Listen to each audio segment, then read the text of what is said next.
Hello बच्चों, welcome to ज्ञान मंथन एजुकेशन। आज का हमारा टॉपिक है गॉस प्रमेय से कूलाम नियम की उत्पत्ति।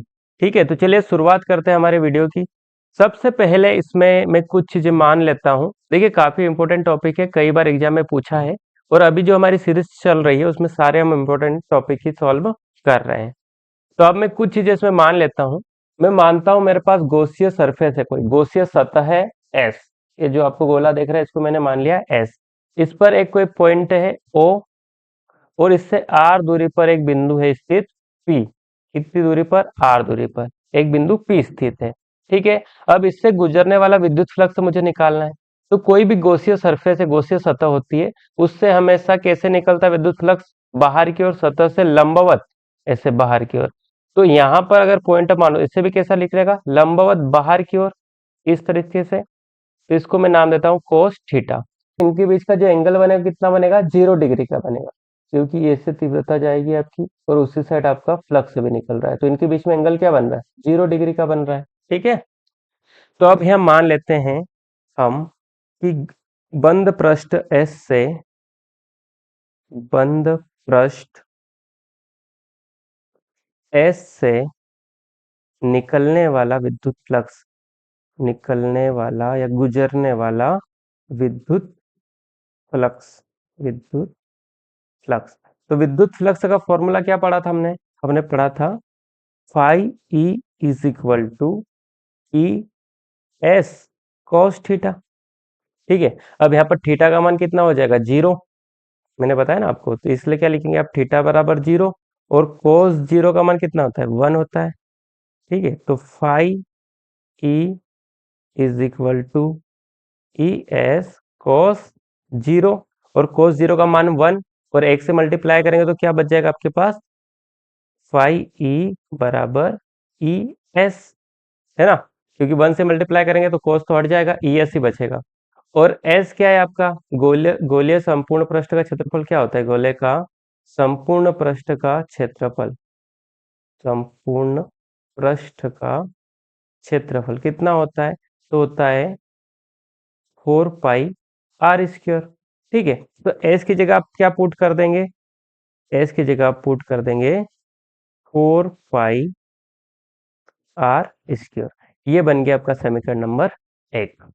ठीक है, अब हम बात करते हैं गॉस प्रमेय की। तो अब लिखूंगा मैं गॉस प्रमेय से। गॉस प्रमेय क्या पढ़ी थी हमने? हमने पढ़ा था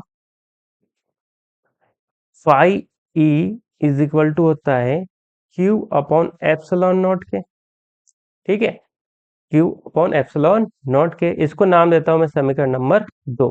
अब हम समीकरण नंबर 1 व समीकरण नंबर 2 से देखते हैं। तो देखिए, समीकरण 1 और समीकरण 2 में क्या है? फाई ई सेम है, तो फाई ई की जगह, जो समीकरण नंबर 1 में फाई ई है, उसकी जगह मैं क्यू अपॉन एप्सिलॉन नॉट रख सकता हूँ, है ना? तो मैं यहाँ रख देता हूँ Q upon epsilon naught is equal to E 4 pi r²। ठीक है, इतना। अब क्या करते हैं, मुझे चाहिए तो ई चाहिए, तो मैं क्या करूंगा? 4 पाई r² कहाँ रखूंगा? बराबर के इस साइड निकाल दूंगा।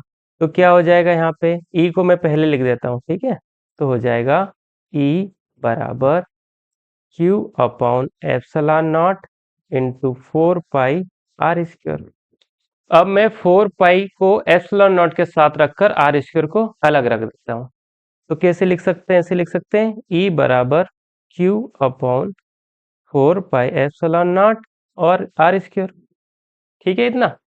इसको न्यूटन पर कूलम हो गया आपका। अब हम देखते हैं कि ई के बराबर क्या होता है। तो आप यहाँ ऐसा भी लिख सकते हैं कि परंतु परंतु ई बराबर विद्युत क्षेत्र की तीव्रता क्या होगी? तो होती एफ अपॉन क्यू 0। विद्युत क्षेत्र की तीव्रता ई बराबर एफ अपॉन बल बटे आवेश, है ना? एकांक आवेश होता है। तो ई की जगह मैं क्या पुट करूंगा? एफ अपॉन क्यू 0 बराबर क्यू 4 पाई एप्सिलॉन नॉट और r²। अब इस क्यू को उस साइड ले जाऊंगा बराबर के, तो कहाँ चले जाएगा? मल्टीप्लाई में। इधर डिवाइड में, तो इधर कहाँ चले जाएगा? मल्टीप्लाई में। तो क्या हो जाएगा? एफ बराबर, अब मैं 4 पाई एप्सिलॉन नॉट को जो इतना है इसको 1 के बटे में लिख देता हूँ, 1 अपॉन 4 पाई एप्सिलॉन नॉट, उससे कोई फर्क नहीं पड़ता है ना। ऊपर क्या बचा है Q, इधर से गया तो Q 0 और डिवाइड में R का SQ। यही क्या है आपका कूलाम का नियम है, और इतना सही हमको सिद्ध करके बताना था। तो कई बार आपको एग्जाम में पूछा गया है, बहुत अच्छा क्वेश्चन है, आप इसको जरूर अच्छे से सॉल्व कीजिएगा और इसकी प्रैक्टिस भी कर लीजिएगा। अब मिलेंगे हम अगले वीडियो में, तब तक के लिए धन्यवाद। वीडियो अच्छा लगा हो तो लाइक कर लीजिए, अपने दोस्तों के साथ शेयर कर दीजिए और चैनल को सब्सक्राइब कर लीजिए। Thank you so much.